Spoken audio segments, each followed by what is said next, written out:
तो यार UP government द्वारा वृद्धा पेंशन योजना एक चलाई जाती है, जिसमें अगर आपकी उम्र 60 साल है या अगर आपके घर पे कोई हैं जिनकी उम्र 60 साल है, दादा है दादी हैं, तो आप उनका इस पेंशन में इनरोलमेंट करवा सकते हो, ऑनलाइन अप्लाई करवा सकते हो और जिसकी मदद से आपको हर महीने 1000 रुपये आपके बैंक अकाउंट में मिल जाएंगे। तो कैसे अप्लाई करना है इस वाली वीडियो में तुमको बताने वाला हूँ, तो बने रहो इस वीडियो के साथ। तो सबसे पहले तुम्हें आ जाना ऑफिशियल वेबसाइट पे, जो कि sspi.up.gov.in। इसका लिंक तुम्हें डिस्क्रिप्शन में मिल जाएगा।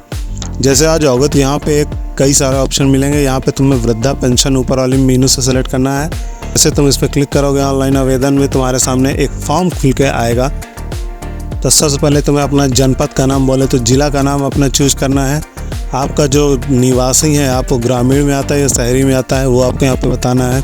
उसके बाद आपको अपनी तहसील सेलेक्ट करनी है। तहसील सेलेक्ट करने के बाद आपसे आपका ब्लॉक सेलेक्ट करने के लिए बोला जाएगा, तो जो भी आपका ब्लॉक लगता है वो आपको यहाँ पे फिल करना है।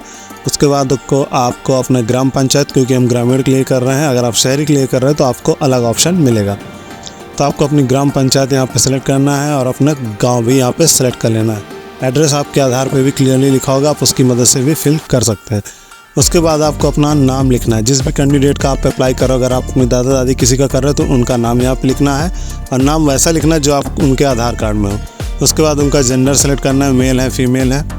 उसके बाद तुमको यहाँ पे उनकी डेट ऑफ बर्थ लिख देनी है, जो भी date of birth Aadhaar card में है। पूरा डाटा जो रहेगा वो आधार कार्ड के हिसाब से रहेगा।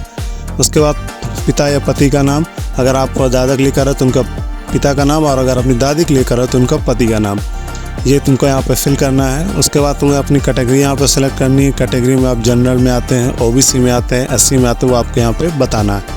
उसके बाद आपको अपना मोबाइल नंबर फिल करना है। मोबाइल नंबर फिल करने के बाद आपको कंफर्म मोबाइल नंबर में एक बार और मोबाइल नंबर फिल करना है। उसके बाद तुमको अपना पूरा कंप्लीट एड्रेस पूरा फिल कर देना है, जो कि आपके आधार कार्ड में लिखा होगा। आपका गांव, पोस्ट और तहसील वगैरह सारी डिटेल यहाँ पे पूरी तरीके से फिल कर देनी। उसके बाद अपना बैंक का विवरण तुमको देना है। जिस भी बैंक अकाउंट में आप चाहते हो कि वहाँ पे पेमेंट आए, तो उसके लिए तुमको यहाँ पे उसकी डिटेल देनी पड़ेगी। तो सबसे पहले तुम्हें बैंक का नाम सेलेक्ट करना है। उसके बाद उसकी ब्रांच सेलेक्ट करनी है। ब्रांच सेलेक्ट करने के बाद यहाँ पे तुमको उसका खाता नंबर, जो भी तुम्हारा खाता नंबर उसको यहाँ पे फिल करना है। खाता नंबर को दोबारा से फिल करना है। दोबारा फिल करने के बाद उसकी एफएससी ऑटोमेटिक यहाँ पे ले लेती है। एफएससी को आपको ज़रूर मिला लेना है और जो आप अकाउंट नंबर फिल करेंगे उसको आपको ज़रूर वेरीफाई कर लेना, क्योंकि अगर ज़रा सा एक भी अंक डिस्टर्ब हुआ तो फिर आपके अकाउंट में तो नहीं आने वाला। ये तो इतना तो आप भी समझदार हैं। उसके बाद तुम्हें अपना आय प्रमाण पत्र का डिटेल यहाँ पे फिल करना है। आय प्रमाण पत्र जो भी होगा उसकी आवेदन संख्या होगी, आपकी स्क्रीन में सामने दिख रहा होगा। उसका एप्लीकेशन नंबर यहाँ पे होता है और उसका सर्टिफिकेट नंबर उसके जस्ट नीचे होता है। ये तुमको दोनों डाटा यहाँ पे फिल करना है। और जो आय का विवरण होगा, आपको ये ध्यान रखना है कि आय आपकी 46,000 से ऊपर नहीं होनी चाहिए ग्रामीण में।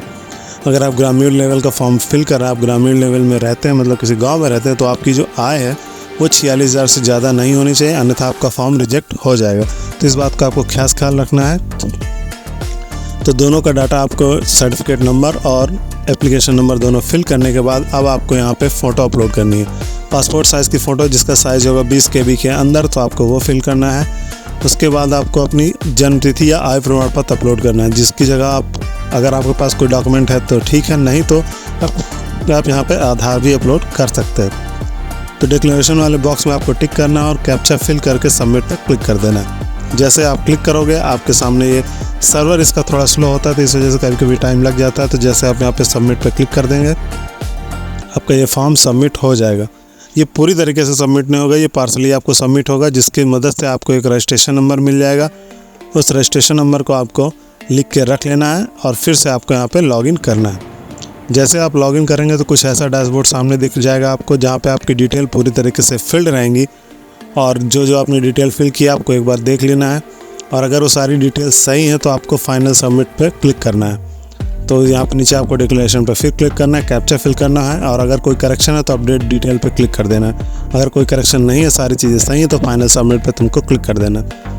उसके बाद तुमको अपना आधार का सत्यापन करना है। आधार का सत्यापन जैसे करोगे तो यहाँ पे तुमको अपना आधार नंबर फिल करना है और अपना नाम, जो भी आधार कार्ड में डिटेल है आपको सेम उसी तरह सारी चीज़ें फिल करनी है। जैसे आपको अपना नाम, उनका आधार कार्ड नंबर, फीमेल और मतलब कि जेंडर क्या है, डेट ऑफ बर्थ, ये सारी चीज़ें आपको यहाँ पे फिल करनी है।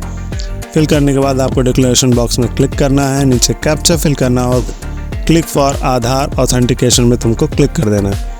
जैसे क्लिक कर दोगे तो इसका मतलब ये है कि जो आपने आधार में डाटा फीड किया है अपने इस फॉर्म फिल करने में और जो आपका आधार का डाटा दोनों मैच कर रहा है नहीं, ये दोनों अगर वेरीफाई हो जाता है तो आपका फॉर्म यहाँ से पूरी तरीके से सबमिट हो चुका होगा। उसके बाद तुम्हें प्रिंट एप्लीकेशन वाले ऑप्शन पे जाना है और यहाँ पे इसका प्रिंट निकाल लेना है।